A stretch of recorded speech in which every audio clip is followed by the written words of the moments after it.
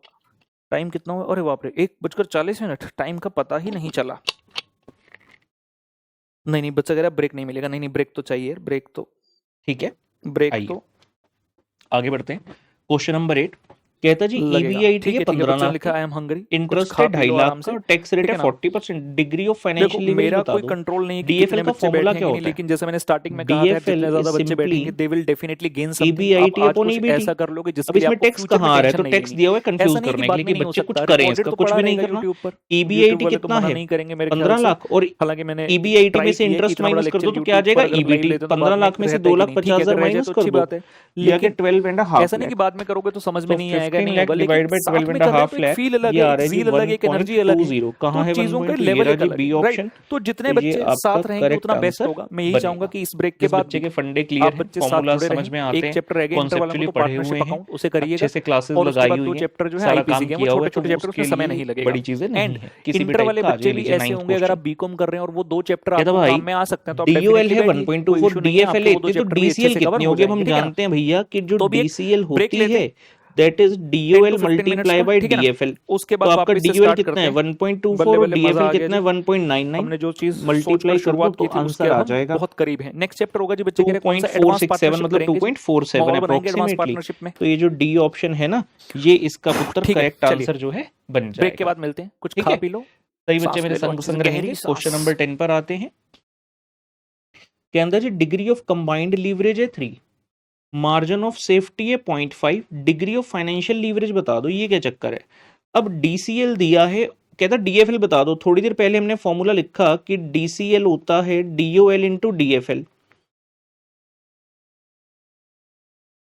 ठीक है, अब हमें इसी का प्रयोग करते हुए अपने आंसर पर पहुंचना है, क्योंकि कोई और डाटा नहीं दिया।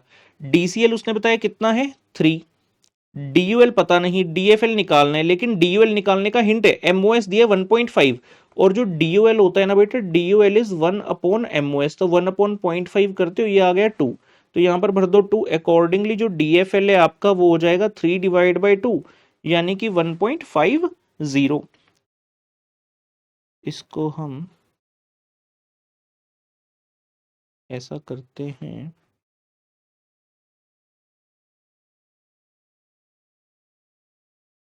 यहां रख देते हैं ना, समझना हमारे लिए आसान होगा। इसको भी तो इधर आजा भाई। ठीक है, ये लीजिए, तो इसका आंसर डीएफएल कितना आ रहा है? 1.50।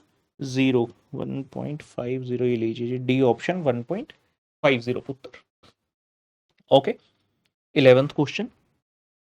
क्वेश्चन कहता है जी the operating leverage may be defined as firm's ability to use the fixed operating cost. बिल्कुल ठीक है, operating leverage deals with the fixed operating cost.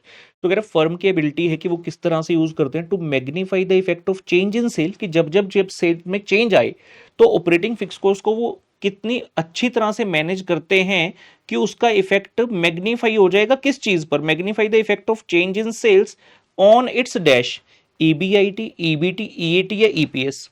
DOL कहां तक की बात करता है? सिर्फ ईबीआईटी तक की, तो सीधा सीधा सा आंसर है ईबीआईटी। ईबीआईटी के बाद कौन सी फिक्स कॉस्ट आती है? इंटरेस्ट की, तो वहां से आगे तो डीएफएल टेक ओवर कर लेता है। डीओएल का काम सिर्फ कहां तक है? ईबीआईटी। डीओएल इतना ही मेजर करते हैं कि सेल्स में चेंज होने के कारण आपके ईबीआईटी में कितना चेंज आया। ठीक है, 12 नंबर प्रश्न।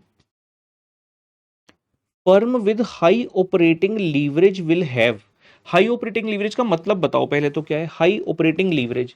मान लो एक ऑर्गेनाइजेशन का डीओएल है 2, एक का डीओएल है 3, तो भाई जिसका ज्यादा है इसका मतलब सिंपल सिंपल क्या है कि इसमें फाइनेंसिंग रिस्क, इसमें फिक्स ऑपरेटिंग रिस्क ज्यादा है। क्यों ज्यादा है? आपका डीयूएल का फॉर्मूला क्या होता है? Contribution upon EBIT. तो जितना ज्यादा फिक्स कॉस्ट रहेगा उतना ज्यादा गैप बढ़ता जाएगा कंट्रीब्यूशन और ईबीआईटी में, जिसके कारण डीयूएल ज्यादा आता रहेगा। तो हाई ऑपरेटिंग लीवरेज का सीधा सीधा सा मतलब है कि इनकी फिक्स कॉस्ट बहुत ज्यादा है। अब जितनी ज्यादा फिक्स कॉस्ट होगी उसके कारण क्या होगा? कहता लोअर बिजनेस रिस्क है, नहीं भाई गलत ऑप्शन है। हायर एमओएस होगा, नहीं, ये होगा इसका आंसर जी हायर ब्रेक इवन पॉइंट, क्योंकि आप बच्चे जानते हैं ब्रेक इवन पॉइंट का फॉर्मूला होता है fix cost upon contribution per unit. अगर फिक्स कॉस्ट बहुत ज्यादा होगी तो ऑब्वियस सी बात है मेरा break even point late occur करेगा। अगर मेरी फिक्स कॉस्ट कम होती मान लो तो मैं 2 महीने के अंदर अपना ब्रेक इवन अचीव कर लेता, लेकिन मेरी फिक्स कॉस्ट ज्यादा है, ज्यादा होने के कारण जो मुझे लग रहा था कि मैं 2 मंथ्स के अंदर अपना रिकवर कर पाऊंगा फिक्स कॉस्ट, वो शायद अब नहीं हो पाएगा, तो वो बढ़ जाएगा। तो break even point occur late करेगा आपका। 13th question. तो ये लीवरेज से संबंधित हमारे कुछ प्रश्न थे। पहले हमने कॉस्ट ऑफ कैपिटल से संबंधित प्रश्न किए, फिर अभी लीवरेज वाले हो गए, अभी हम कैपिटल स्ट्रक्चर पे बढ़ रहे हैं।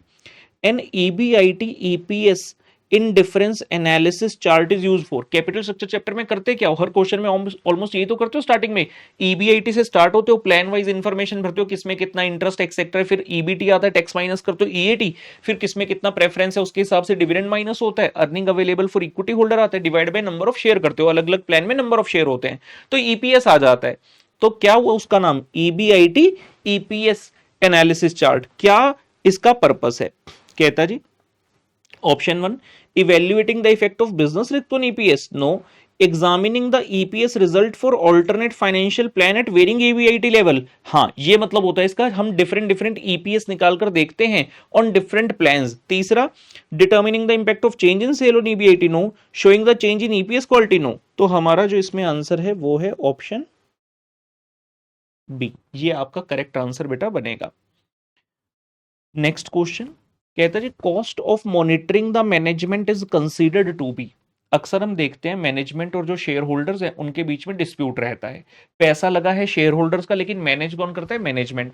लेकिन मैनेजमेंट हो सकता है अपने पर्सनल इंटरेस्ट को ऊपर रख दे as compare to the organisation interest, जिसके कारण जो शेयर होल्डर्स हैं वो मैनेजमेंट के ऊपर कंट्रोल लगाना चाहते हैं। इस कॉस्ट को कहते हैं, उसको उस कंट्रोल को लगाने के लिए जो खर्चे होते हैं that is called as agency cost. तो इसका जो करेक्ट आंसर है उसने ऑप्शंस दिए bankruptcy cost, transaction cost, institutional cost, no the correct answer is पुत्र एजेंसी कॉस्ट। ये आपका करेक्ट आंसर बनेगा। ठीक है, क्वेश्चन नंबर 15 कहता जी in stage 2 of traditional approach which theory is followed. Traditional approach जब करते हैं ना, चैप्टर है आपका थ्योरीज ऑफ कैपिटल स्ट्रक्चर, पहली थ्योरी नेट इनकम थ्योरी, फिर पढ़ते हैं नेट ऑपरेटिंग इनकम थ्योरी, फिर आता है ट्रेडिशनल अप्रोच। तो ट्रेडिशनल अप्रोच बताता है कि ना पूरी जो the way the institutions work can be divided into 3 parts. तो स्टेज 1, स्टेज 2, स्टेज 3। तो ये पूछ रहे स्टेज 2 में कौन सी थ्योरी फॉलो होती है। स्टेज 1 में होती है नेट इनकम थ्योरी, स्टेज 2 में होती है नेट ऑपरेटिंग इनकम थ्योरी। तो इसका करेक्ट आंसर है पुत्र ऑप्शन बी, स्टेज 2 में चलती है नेट ऑपरेटिंग इनकम थ्योरी। ठीक है, next question which theory states that firms prefer to issue debt. कहता फर्म ना जब नए पैसे रेज करने हैं उनको इन्वेस्टमेंट के लिए, तो कहता हम ना डेट के थ्रू प्रेफर करेंगे when they are positive about the future earnings। कहता उन्हें पहले से पता है कि फ्यूचर में पैसा अच्छा खासा आने वाला है अर्निंग्स का। तो कहता कौन सी थियरी इनमें से ऐसी है जो ये कहती है कि अगर फ्यूचर में अर्निंग्स अच्छी आने वाली हैं तो अभी ना डेट के थ्रू पैसा रेज कर लो। आप जब डेट के थ्रू पैसा रेज करते हो आपको देना क्या है, इंटरेस्ट। लेकिन जब आप फ्यूचर में पैसा कमाएंगे आपकी क्या बढ़ेगी जी, अर्निंग्स बढ़ेगी। अब मान लीजिए आपने जो अर्निंग कमाई, रिटर्न ऑन इन्वेस्टमेंट वो है 15% की, इंटरेस्ट आप दे रहे हो 9% का, तो सीधी सीधी बात है आपको बहुत ज्यादा फायदा होने वाला है। आपने कमाया 15 लेकिन देना सिर्फ 9 है, तो एक्स्ट्रा 6% के कारण क्या होता है, इक्विटी होल्डर्स की वेल्थ में इजाफा होता है। तो कहता है इसमें से कौन सी ऐसी थियरी है जो ये कहती है क्या नेट इनकम है, नेट ऑपरेटिंग इनकम है, ट्रेडिशनल है, पैकिंग ऑर्डर है। तो इसका करेक्ट आंसर है option D, pecking order theory. इसी बेस पर बनी है कि अगर जो फर्म में the people who are having the power to take the decision, if they are you can say certain about that yes in the future there will be more future earnings, in that case they will prefer to issue the debt rather than the equity. क्योंकि debt issue करने के कारण उनको पता है कि एक limited cost ही हमें देनी है, जबकि अर्निंग का पोटेंशियल फ्यूचर में हमारे पास ज्यादा है। तो पैकिंग ऑर्डर थ्योरी इसका आंसर है। फिर से केस स्टडी बेस्ड क्वेश्चन हमारे पास आ रहा है, प्रैक्टिकल वन। क्वेश्चन सेज भोलू कंपनीज EBIT 5 लाख रुपए है, कंपनी ने 10% 20 लाख रुपए के डिबेंचर इशू कर रखे हैं, और जो इक्विटी कैपिटलाइजेशन रेट यानी कि जो केई है वो है 16% का। कहता जी दो क्वेश्चन है 17-18 इस डाटा के बेस पर आपने बताने हैं। ठीक है, कहता जी what is the market value of equity and the firm. Value of equity कैसे निकलती है, जो डेट की वैल्यू दी है ये ही वैल्यू ऑफ डेट है, ये तो डेट की वैल्यू हो गई। वैल्यू ऑफ फर्म कैसे निकलेगी, आप वैल्यू ऑफ डेट पे वैल्यू ऑफ इक्विटी ऐड कर देना, लेकिन यही तो दिक्कत है, इक्विटी की वैल्यू नहीं है। तो उसने पूछा what is the market value of equity. बड़ी ही आसान सी बात है, आपने टोटल 5 लाख कमाए, उसमें से आपने डेट वालों को कितना दे दिया, 20 लाख रुपए के ऊपर 10% यानी कि 2 लाख दे दिया। तो 3 लाख जो बचा वो किसके लिए, इक्विटी के लिए है purely. That 3 lakh will be divided by the equity capitalisation rate, और इक्विटी की वैल्यू आ जाएगी। ये देखिए जी यहां पर हमने किया है वीई का फॉर्मूला, EBIT जो आपने कमाया उसमें से डेट को कितना दे दिया, मतलब जो बाकी बचा किसके लिए, इक्विटी होल्डर के लिए, डिवाइड बाय केई 18,75,000 आ गया। और वैल्यू ऑफ फर्म कैसे आता है, VD plus VE, VD given है 20 लाख, वी हमने अभी अभी निकाला 1875, तो यार 38,75,000। तो करेक्ट ऑप्शन कौन सा होगा, उसने दोनों चीजें एक ही में पूछी हैं। What is the value of equity and firm, तो इक्विटी की वैल्यू कितनी निकाली है 1875 और फर्म की वैल्यू कितनी है 3875। तो जो ऑप्शन है ना बेटा, ये आपका करेक्ट आंसर बनेगा, बाकी सारी ऑप्शंस जो हैं गलत हैं। इसी प्रश्न में पूछता है what is the overall cost of capital, केओ का फॉर्मूला क्या होता है, देखिए जी बड़ी आसान सी चीज है, EBIT upon V F into 100। 38,75,000 value of firm है, जिसके ऊपर आप कितना कमा रहे हो 5 लाख, तो कितना प्रतिशत का आपका बन रहा है, तो के आ गया जी 5 लाख डिवाइड बाय 3875 इंटू 100, 12.9%। तो ये आपका पुत्र अकॉर्डिंगली करेक्ट आंसर बनेगा सी ऑप्शन 12.90%। 18th क्वेश्चन का करेक्ट आंसर है सी। फिर से एक बार हमारे सामने डाटा आता हुआ, जिसके बेस पर हमें अंत के दो क्वेश्चन 19 और 20 सॉल्व करने होंगे। Question says there are two firms P and Q which are identical except that P does not use any debt in the capital structure। तो P कौन हो गया अनलीवर्ड, जबकि Q ने 8 लाख रुपए के 9% डिबेंचर इशू कर रखे हैं, तो Q कौन हो गया जी लीवर्ड हो गया, Q हो गया levered. Both the firms have EBIT of ₹2,60,000 per annum and capitalisation rate कितना है 10%। ठीक है, assume the corporate tax of 30%। Generally theories of capital structure के क्वेश्चन में टैक्स रेट नहीं होता, अगर टैक्स दिया है मतलब क्वेश्चन एमएम हाइपोथेसिस की बात कर रहे हो, उसने लिखा भी यहां पर कि एमएम हाइपोथेसिस के हिसाब से 19वां और 20वां क्वेश्चन बताइए। 19 नंबर क्वेश्चन में पूछता है market value of P, P कौन था अनलीवर्ड, और 20th क्वेश्चन में पूछता है मार्केट वैल्यू ऑफ की जो कौन था लीवर्ड था। तो सबसे पहले हम पी का ही निकाल सकते हैं। क्वेश्चन ने आपको बताया ईबीआईटी कितना है 2,60,000 का, और केओ कितना है 10% का। अगर टैक्स रेट ना होता तो बड़ा आसान था, लेकिन उसने साथ में आपको टैक्स रेट भी दिया है। ये देखिए जी किस तरीके से हम कर लेंगे, बहुत ही आसान। सबसे पहले वैल्यू ऑफ जब अनलीवर्ड निकालेंगे, फॉर्मूला होता है जी EBIT into 1 minus tax rate, जो कि कितना 30%, क्योंकि आपने कमाया तो 2,60,000 है, लेकिन उसमें से 30% तो गवर्नमेंट लेगी, तो आपके पास कितना बचा बैलेंस आगे न्यूमरेटर में, और डिनोमिनेटर में उसने आपको बताया था कि हमारा जो कैपिटलाइजेशन रेट यानी कि जो केओ है वो 10% है। तो ये आ जाते हैं जी 18,20,000 रुपए। तो रेलिवेंट ऑप्शन जो करेक्ट है बेटा 18,20,000, देखेंगे कहाँ है, यहाँ है, ये आपका करेक्ट आंसर बन जाएगा। उसके बाद पूछते हैं market value of Q, levered की वैल्यू कैसे आती है, पहले आप अनलीवर्ड की वैल्यू निकालते हैं, और लीवर्ड का मतलब इसमें डेट है, तो टैक्स सेविंग ऑन जो इंटरेस्ट मिलता है उसको हम ऐड कर देते हैं। किस तरीके से, इस तरीके से। तो जो आपकी वैल्यू ऑफ अनलीवर्ड आई है उसमें आप प्लस कर दीजिए डेट का अमाउंट, कितने रुपए का डेट है क्यू में 8 लाख रुपए का, मल्टीप्लाई बाय टैक्स रेट की over the life of debenture, आपको टोटल कितने रुपए की टैक्स सेविंग मिलेगी 2,40,000 की। तो ये आ गया जी 20,60,000 प्लस करते हो value of unlevered plus debt into T, 20,60,000 जहां होगा वही हमारा करेक्ट आंसर है, यानी कि D, option D for question number 20 child. इसी के साथ हमारा एफएमएसएम का ये पहला सेशन का होता है एंड। और लाइक नहीं किया तो वीडियो को लाइक जरूर कर दीजिएगा, और आने वाले सेशंस में भी मेरे साथ बने रहिएगा। Believe me these are going to be immensely helpful for all of you. And the file जो हमने अभी लिखा है, ये सारे 20 questions along with the correct answer and the solutions of the practical questions, ये आपको हमारे टेलीग्राम चैनल से मिल जाएंगे। तो आज का सेशन करते हैं समाप्त, बाय बाय।